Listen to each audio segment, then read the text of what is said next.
അഴിഞ്ഞാട്ടം ഒന്നും പറയല്ല, കിടിലം. ഇതാണ് പടം, മാസ്റ്റർ ക്ലാസ് പടം, മാസ്റ്റർ പീസ്. ഞാൻ ദൃശ്യം ലെവൽ എത്തിയോന്ന് ചോദിച്ചാൽ ഞാൻ ഇല്ലെന്ന് പറയും ക്ലൈമാക്സ് വെച്ച്. പക്ഷേ അപ് ടു ദാറ്റ് ലെവൽ എന്ന് വെച്ചാൽ ഫസ്റ്റ് ഹാഫും സെക്കൻഡ് ഹാഫും ഒരു മിനിറ്റ് പോലും ലാഗില്ല. തരുൺ മൂർത്തിയുടെ ബ്രില്യൻസ്, ഒരു ഡയറക്ടറിൻ്റെ ലാലേട്ടനെ കിട്ടിയാൽ എന്ന ലാലേട്ടൻ എന്ന ആക്ടറിൻ്റെ മാക്സിമം പുറത്തെടുത്തിട്ടുണ്ട്.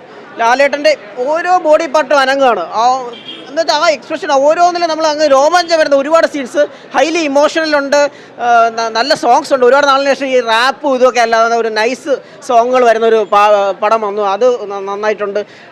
തരുൺ മൂർത്തിയുടെ ഡയറക്ഷൻ ബ്രില്യൻസ് ഒന്നും പറയില്ല. ലാലേട്ടനെ മാക്സിമം യൂട്ടിലൈസ് ചെയ്തിട്ടുണ്ട്. ലാലേട്ടൻ ഭയങ്കര ഒരു രക്ഷയില്ല, ഭയങ്കര happy. As A Lalettan fan ഞാൻ ഭയങ്കര അധികം ഹാപ്പി ആയിട്ടുള്ളൊരു പടമാണ്. ഫസ്റ്റ് ഹാഫ് വളരെ മനോഹരം. ഫസ്റ്റ് ഹാഫ് എൻഡ് ചെയ്ത് നിന്ന് നല്ലൊരു സസ്പെൻസിൽ, അതുപോലെ തന്നെ കോമഡി എല്ലാം പല റെഫറൻസസ് ഉണ്ട് പല പഴയ പടത്തിൻ്റെ. അതെല്ലാം ഓർഗാനിക് നൈസായിട്ട് ചെയ്തിട്ടുണ്ട്. നമുക്ക് തോന്നുന്നില്ല ഇത് അടിച്ചേൽപ്പിച്ച കോമഡികളാണ്. ഓഡിയൻസ് നെഞ്ചിനുള്ളിൽ കണക്ട് ചെയ്തിട്ട് ചിരിക്കുന്നതാണ്. ഫുൾ ടൈം ഓഡിയൻസ് കണക്റ്റാണ് ഫസ്റ്റ് ഹാഫും സെക്കൻഡ് ഹാഫും വളരെ ബ്രില്യൻറ്റ്. ആകെപ്പാടെ എനിക്കൊരു ചെറിയ ഡിസപ്പോയിൻ്റ് ഉള്ള ക്ലൈമാക്സ് വേറെ എന്തെങ്കിലും കൂടെ ഇട്ട ഒരു കണ്ടിന്യൂഷൻ ഒരു സാധനം ഇടായിരുന്നു എന്നുള്ളതാണ്. പക്ഷേ ലാസ്റ്റ് വരുന്ന ഒരു ക്ലൈമാക്സ് ഉണ്ട്, അത് നൈസാണ്. അതാണ് മെസ്സേജ്. നമ്മളെ എന്തായാലും ഇവിടെ ലാലേട്ടൻ എന്തുകൊണ്ട്, ലാലേട്ടൻ പഴയ ലാലേട്ടനാണോ പുതിയ ലാലേട്ടനാണോ എന്നുള്ള ഡിബേറ്റ് ഉണ്ട്. ലാലേട്ടൻ എന്തുകൊണ്ട് ഫ്ലോപ്പുകളും ഹിറ്റുകളൊക്കെ വന്നുകൊണ്ടിരിക്കും. പക്ഷേ നമുക്ക് ആഗ്രഹിക്കുന്ന ലാലേട്ടൻ, ആ ലാലേട്ടൻ ഇതിൽ കാണാം. സൂപ്പർ പടം. ഫാമിലി ഒരു അഡ്വർടൈസ്മെൻറ്റ് എമ്പുരാനൊക്കെ പോലെ ഒരു ഹൈപ്പ് ഒന്നും ഇല്ലാതെ വന്ന് ഇത് സാധനം തൂക്കിക്കൊണ്ട് പോവാണ്. വമ്പൻ ഫാമിലി പടം. ഫാമിലി ഇടിച്ച് റഷ് ചെയ്യുക. കുറേ നാളുകൾക്ക് ശേഷം ഫാമിലി തിയേറ്ററിലോട്ട് ഇടിച്ച് കയറാൻ പോവാണ്.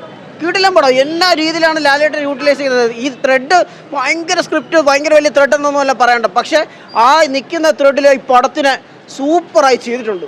അടിപൊളി സാധനം. സിനിമാറ്റോഗ്രഫി ആയാലും DOP ആയാലും ജെയ്ക്സ് വിജയുടെ മ്യൂസിക് ആയാലും എല്ലാം നൈസായിരുന്നു. അത് ജെല്ലാവുന്നുണ്ട്. ചുമ്മാ അല്ലാതെ വെറുതെ ബീറ്റ് ചുമ്മാ ഇട്ടിട്ട് നമ്മളെ ബോറടിപ്പിക്കുന്നില്ല.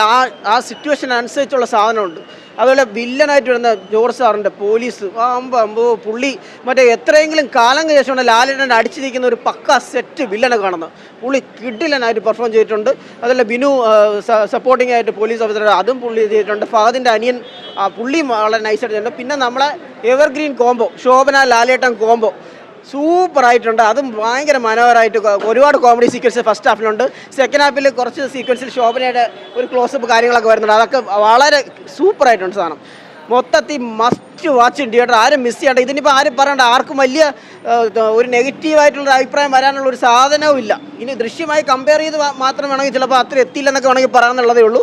പക്ഷേ സിമിലർ ജോണർ, ഒരു ഫാമിലി ഡ്രാമ, വെഞ്ചൻസ്, വയലൻസ് കുറച്ചുണ്ട്. ഭയങ്കര ഹെവി വയലൻസ് എന്ന് ഞാൻ പറയുന്നില്ല.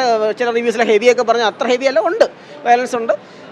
മൊത്തത്തിൽ നമ്മൾ സന്തോഷിക്കുന്ന ഏത് ലാലേട്ടനെ കണ്ടാൽ നമ്മൾ സന്തോഷിക്കും. ആ ലാലേട്ടൻ തിരിച്ചെത്തിയിട്ടുണ്ട് എന്ന് ഞാൻ പറയുന്നതെന്ന് വെച്ചാൽ ലാലേട്ടൻ ഇവിടെ ഉണ്ട്, നമുക്കൊരു ഹാപ്പിനെസ്. ലാലേട്ടൻ എന്നുണ്ട്, ലാലേട്ടൻ തുടരും.